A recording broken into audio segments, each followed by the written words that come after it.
Mu gihe rero u Rwanda rwitegura kwibuka ku nshuro ya 30 Jenoside yakorewe Abatutsi, muri aka kanya turi kumwe na Minisitiri w'Ubumwe bw'Abanyarwanda n'Inshingano Mboneragihugu Dr Jean Damascene Bizimana. Tubahaye ikaze.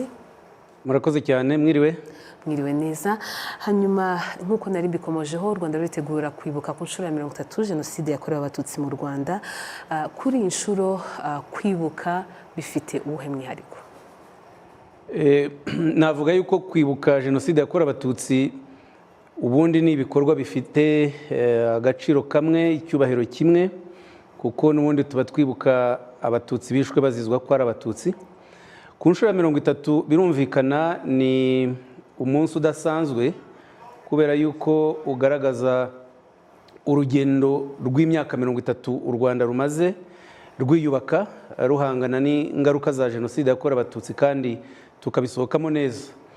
Abari abana muri 1994 ubu ngubu babaye abagabo, abagore bubatse ingo. Ni urugendo rero runini kandi twakozemo byinshi byiza. Birasaba rero yuko urwo rugendo turuzirikana, tukazirikana abishwe bazizwa icyo bari cyo, tukazirikana yuko igihugu twashoboye kucyubaka tukaba tugeze aheza nabo bifuzaga kuba bari.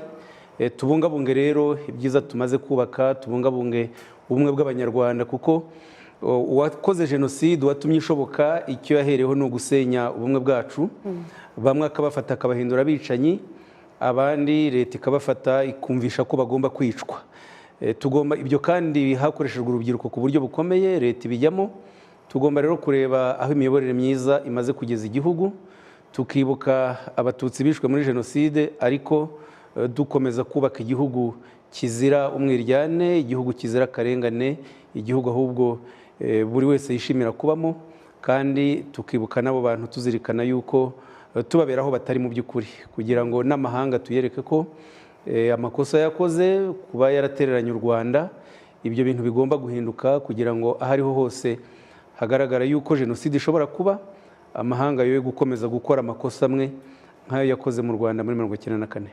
Minisita, ni ubuhe butumwa bukwiye kwibandwaho mu biganiro byaba mu nzego za leta, iz'abikorera, imiryango itegamiye kuri leta ndetse n'amadini?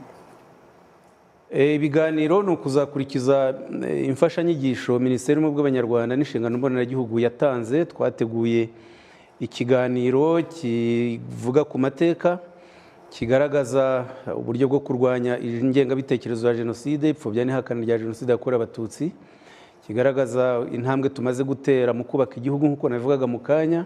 Icyo kiganiro rero kigomba gutangwa mu midugudu yose ku itariki 7 Mata ku cyumweru guhera saa 3 za mu gitondo kugeza saa 6, hanyuma abaturage bagakurikira n'ubutumwa nyamukuru kuri televiziyo cyangwa se kuri za radio aho mu midugudu yabo. Ariko nanone icyo kiganiro turasaba yuko mu minsi 100 mu zindi nzego za leta, zitari za leta, z'abikorera, amashyirahamwe n'ahandi hose, n'amashuri, igihe abanyeshuri bazaba bavuye mu biruhuko, kuko ubu ngubu abanyeshuri bari mu biruhuko, ariko igihe bazaba bagarutse hazategurwa igikorwa cyo kwibuka, banahabwa ikiganiro. Ikiganiro kizaba kimwe, icyo kizatangwa ku itariki 7, ari nacyo kizatangirwa mu nzego za leta igihe bazaba bateguye igikorwa cyo kwibuka ku munsi bazagena babona ko ukwiye, hanyuma na gahunda zo kwibuka zikomeze. Hari ikibazo ubu abantu batandukanye bagenda batubaza kandi cyumvikana, batubwira bati ko ku itariki 7 hazaba ari ku cyumweru, igikorwa cyo kwibuka kikaba kizahurirana n'amateraniro, amasengesho, misa, bizakorwa bite? Ntabwo ari ibintu bigoye, ni uburyo bw'uko abantu bareba uko babihuza, kuko ibikorwa byo mu midugudu bijyanye no kwibuka maze kubivuga bizatangira saa 3 za mu gitondo.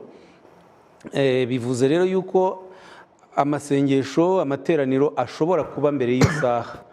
Abantu bakaba batangira saa 12, saa 12 n'igice, saa 1, ku buryo saa 2 n'igice baba barangije, kugira ngo abaturage bari muri ayo masengesho n'amateraniro babone umwanya wo kujya nanone mu gikorwa cyo kwibuka, gutangiza icyunamo mu midugudu yabo. Hanyuma ibyo bikorwa byo mu midugudu bizarangira hagana saa sita n'igice, ni ugukurikira igihe igikorwa cyo ku rwego rw'igihugu kizabera kuri BK Arena i Kigali kizaba kirangiye.